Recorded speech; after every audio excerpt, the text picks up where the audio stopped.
constat. Non, plusieurs constats. Il y a beaucoup de jeunes gens qui finissent leurs études de rien faire avec la connaissance qu'ils ont acquise à l'école. Rien. Ils sont obligés de faire des stages pour dire je sais faire ci ou je sais faire ça. Ça veut dire que l'école ne nous transmet pas vraiment les savoir-faire qui nous permettent, dès que nous sortons de l'école, de dire voici ce que je sais faire. Ça veut donc dire aussi que les enseignements ne sont pas transmis avec leur application. C'est-à-dire qu'on fait une leçon, on devrait faire une leçon et puis dire voici ce à quoi peut servir la leçon. Et puis on est dans un système qui fait que quand on va à l'école, on se met dans la tête que quand je sors de l'école, je dois faire j'ai l'honneur que quelqu'un m'emploie. Ce qui fait que vous avez dans certaines familles 3, 4, 5 personnes qui sont diplômées et qui sont en train d'écrire j'ai l'honneur. Aucun ne peut dire ce que j'ai appris à l'école, je vais l'appliquer ou je vais créer une entreprise qui me permet de commencer à m'auto-employer et donc de me prendre en charge et de venir en appui à la famille, aux parents qui se sont occupés de moi jusqu'à là. Ce système donc fait que beaucoup de jeunes gens, quand ils ont fini leurs études et qu'ils ne trouvent pas de travail, ben c'est normal.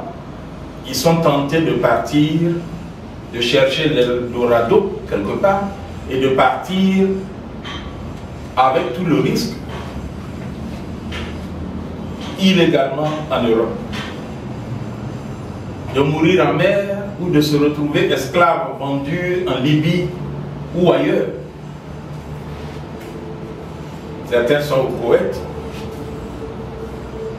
des diplômés qui sont ouvriers dans des plantations. Est-ce que c'est le travail qui manque dans notre pays? Non. Et puis, il y a des personnes qui sont dans les entreprises qui sont résignées. C'est-à-dire qu'ils travaillent, mais vraiment c'est comme s'ils travaillaient malgré eux. Eux au moins ils ont eu du travail. Si vous leur demandez, ils sont malheureux dans le travail, vous leur demandez, mais pourquoi est-ce que tu ne cherches pas un autre boulot? Il dit, si je pars d'ici, est-ce que c'est facile de trouver du travail? Je fais quoi? Donc, déprimés, stressés, ils n'ont même plus la joie de travailler. Et certains vont arriver au travail, tôt le matin, ils croisent les pieds, ils déposent sur la table, sur leur bureau, et puis ils lisent un journal. Le monsieur ou la dame arrive au travail à 7h30. Ce n'est que peut-être vers 9h, 9h30 qu'il va se dire que sa journée commence. Donc un rendement mauvais à la fin de la journée. Un rendement mauvais à la fin de la journée.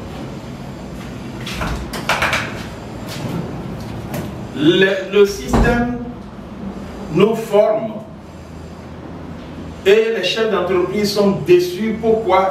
Parce qu'ils embauchent des jeunes diplômés qui n'ont aucun esprit d'initiative. Aucun.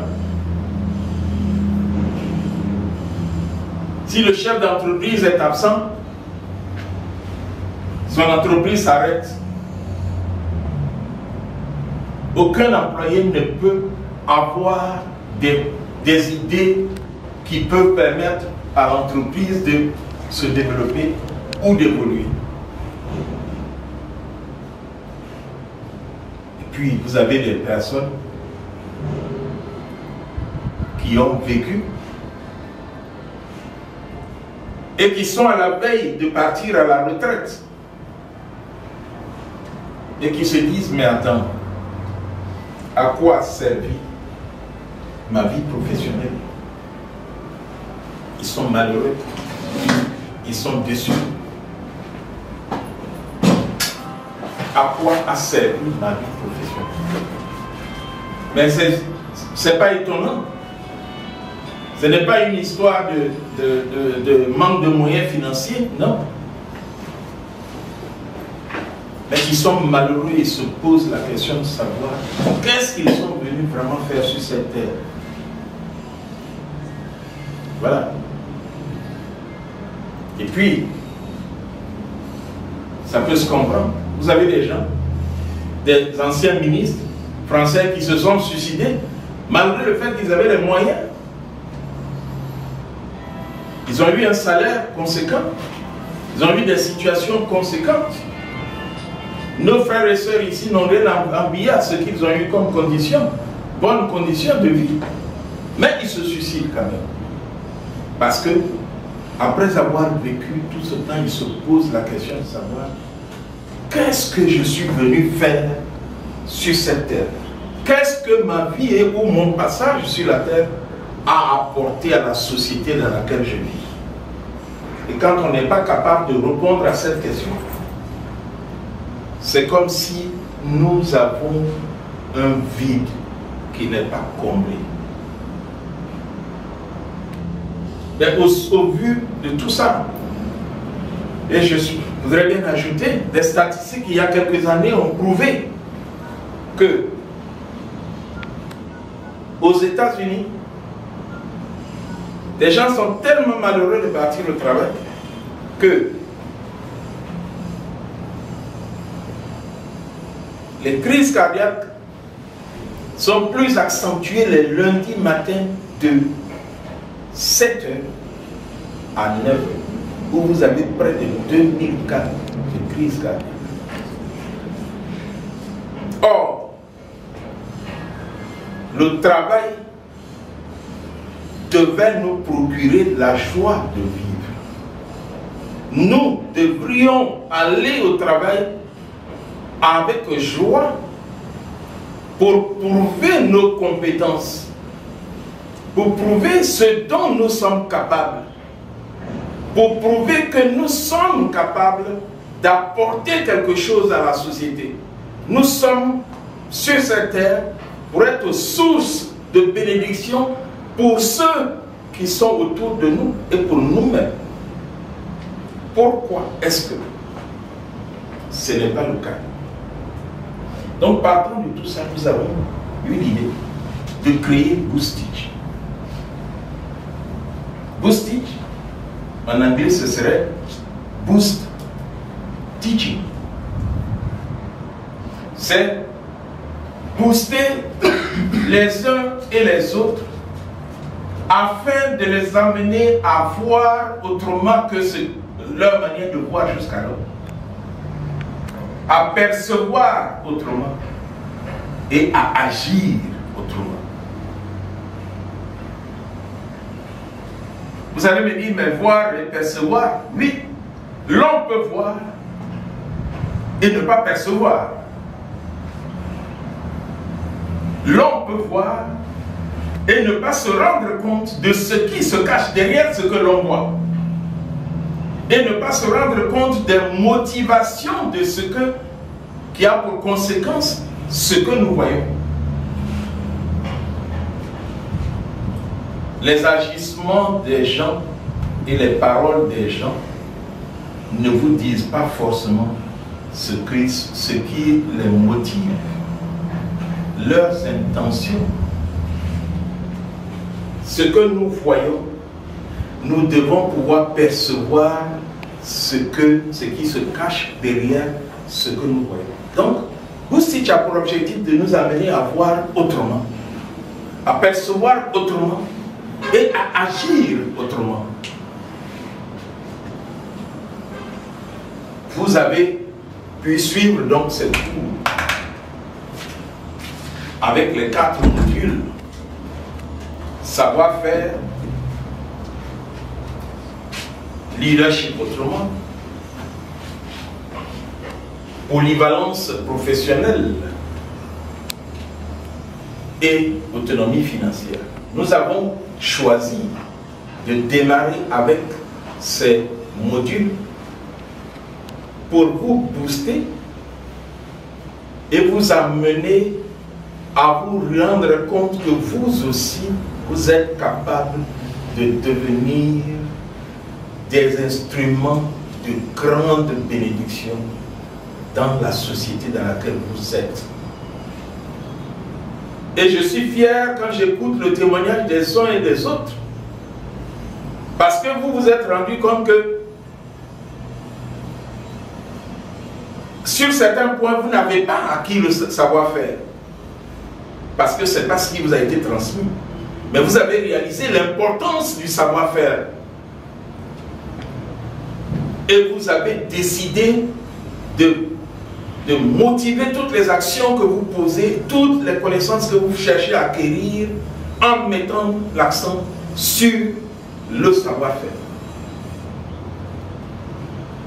Je suis heureux ce jour, et ce que je dis, c'est surtout à partir de vos témoignages, vous avez dit que vous avez pu identifier votre leadership. Et ça fait plaisir. Parce que vous aviez pour certains des leaderships cachés en vous.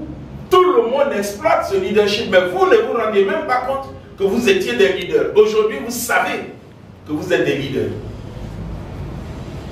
Et vous avez la joie et le bonheur de vivre et d'optimiser, de maximiser votre leadership. Vous avez pu vous rendre compte que vous avez des potentiels cachés en vous. Vous avez des potentialités cachées en vous qui dormaient, qu'aujourd'hui vous pouvez et que vous êtes prêts à utiliser, à conjuguer avec ce que vous avez appris à l'école. Ce que vous négligez, pour ceux qui sont nés d'une famille de planteurs, qui ne mettaient plus en avant leurs compétences qu'ils ont acquises depuis 15 ans pour certains, 10 ans pour d'autres, ou le commerce, pour ceux qui ont des parents commerçants. Vous vous êtes rendu compte de l'importance de d'utiliser ces différentes potentialités, ces différents savoir-faire, pour de les mettre ensemble, ce qui vous permettra d'être propulsé en avant. Vous vous êtes rendu compte, et ça fait plaisir, vous l'avez su aussi à travers les films que nous avons vus, que la plupart des personnes qui ont réussi dans cette société ont réussi en conjuguant leurs compétences académiques et leurs compétences qu'ils ont acquises dans l'école de la vie. Et enfin, vous vous êtes rendu compte que vous aussi, vous pouvez devenir milliardaire. Et ça fait plaisir. Ça fait plaisir de savoir que certains qui se croyaient des pauvres, aujourd'hui, ont une vision. Ce ne sont pas seulement les autres qui peuvent devenir milliardaires. Moi aussi, je peux le devenir. Et je suis heureux et à l'aise d'en parler quand j'entends le témoignage de l'un d'entre vous qui dit « Aujourd'hui, je gagne plus que 3 fois ce que je gagnais, que mon salaire que j'avais avec mon diplôme. » Eh bien, nous sommes heureux aujourd'hui de pouvoir vous délivrer votre diplôme et profiter pour vous dire que à partir de 2018, 4 modules s'ajoutent sur les modules des formations que nous vous donnons.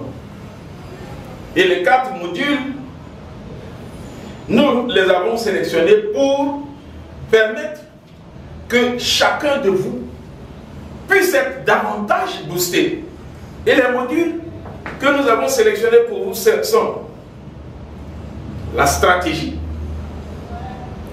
l'excellence, la délégation de pouvoir et le complexe de supériorité. Nous verrons un film pour ce qui concerne le complexe de supériorité. Un film qui a été fait sur le choix de poupées par des enfants noirs. Des enfants noirs, vous leur présentez une poupée noire et une poupée blanche. Une poupée blanche et une poupée noire. Et vous leur demandez quelle est la poupée la plus amicale, ils choisissent la poupée blanche. Quelle est la plus lugubre, ils choisissent la poupée noire. Choquant. Et vous leur demandez quelle est la poupée qui vous ressemble le mieux. Ils disent la poupée noire. Conséquence, nous pouvons dire que donc si tu choisis la poupée noire qui est méchante, c'est que toi tu es méchant. Et c'est ce qu'on nous a mis dans la tête. Et nous allons travailler à ce que chacun de nous réalise que la couleur noire n'est pas forcément la couleur du diable.